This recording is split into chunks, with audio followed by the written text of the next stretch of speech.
आदिवासी बच्चों के समकक्ष इनको भी वो तमाम गुणवत्तापूर्ण शिक्षा के अवसर दिए जाएं, हर तरह की सामग्री उपलब्ध कराई जाए ताकि गैर आदिवासी बच्चों और इनके बीच की जो गैप है वो खत्म हो सके। इसके एकलव्य से अंगूठा नहीं मांगा जा रहा है सर, उसको एनएफएस करार दिया जा रहा है।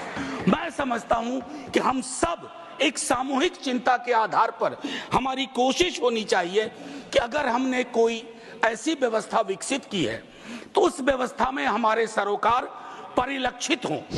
नमस्कार, आप देख रहे हैं न्यूज फॉर नेशन और मैं स्वाति पांडे आपके साथ।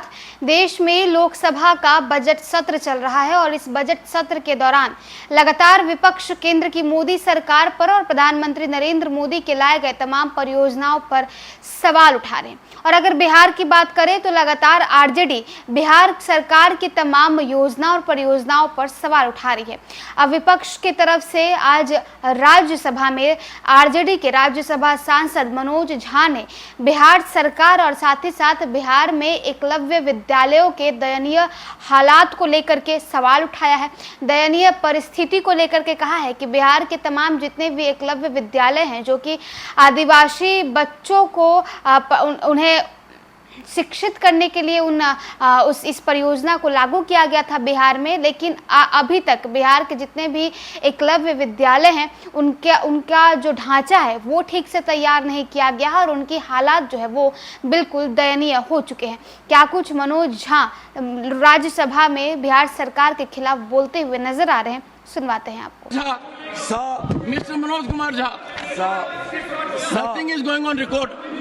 Please, Manoj Kumar Jha. Sir, no, Mr. Gokhale Saket, take your seat. No. Shri Manoj Kumar Jha. Shri Manoj Kumar Jha. अरे यार, श्री मनोज कुमार झा तो माननीय सभापति महोदय, concern over non functional status of Eklavya model residential schools in Bihar.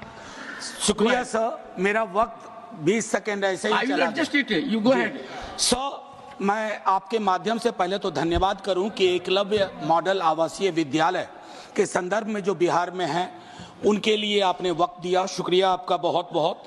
Sir, जब इसकी स्थापना हुई थी, कॉन्सेप्चुअलाइजेशन हुआ था, तो उसमें इस बात की एक कोशिश थी कि गैर आदिवासी बच्चों के समकक्ष इनको भी वो तमाम गुणवत्तापूर्ण शिक्षा के अवसर दिए जाएं, हर तरह की सामग्री उपलब्ध कराई जाए ताकि गैर आदिवासी बच्चों और इनके बीच की जो गैप है वो खत्म हो सके। सबलीकरण इसका एक दूसरा हिस्सा था सर। हमारे यहाँ झाझा, बेलाटांडी, रामनगर, पश्चिमी चंपारण, अघौड़ा, खामखुर्द, कैमूर में 3 स्कूल हैं सर। इन तीनों स्कूल की आपको कहूँ हालत तो मौलिक और आधारभूत संरचना नहीं है, शैक्षणिक और स्टाफ की कमी है, शैक्षणिक सामग्रियों की कमी है और उसके बगैर गुणवत्तापूर्ण शिक्षा संभव नहीं है। हाशिए के वर्गों के लिए अगर हम कोई पहलकदमी लेते हैं तो उसमें हमारी कथनी और करनी में फर्क नहीं होना चाहिए। सर, एक छोटी टिप्पणी करूंगा। इस सदन में पहले भी कहा है कि एकलव्य जब नाम रखा गया सर तो थोड़ा अप्रीतिकर लगा। एकलव्य की जिंदगी बहुत बुरी गुजरी थी सर, बहुत दंश झेलना पड़ा था। और आज के दिन में मैं कहूं सर, आज के एकलव्य से अंगूठा नहीं मांगा जा रहा है सर, उसको एनएफएस करार दिया जा रहा है। मैं समझता हूं कि हम सब एक सामूहिक चिंता के आधार पर हमारी कोशिश होनी चाहिए कि अगर हमने कोई ऐसी व्यवस्था विकसित की है तो उस व्यवस्था में हमारे सरोकार परिलक्षित हों, क्योंकि जब तक हाशिए के समूहों वर्गों को लेकर के हमारी चिंता जमीन पे नहीं उतरेगी तब तक हवाई बातें होंगी।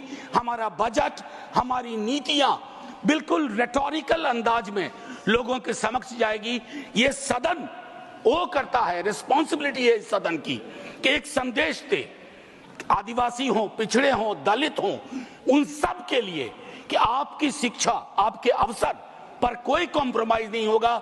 इसके लिए आवश्यक हो तो गणना भी कराई जाए। जय हिंद सर, शुक्रिया।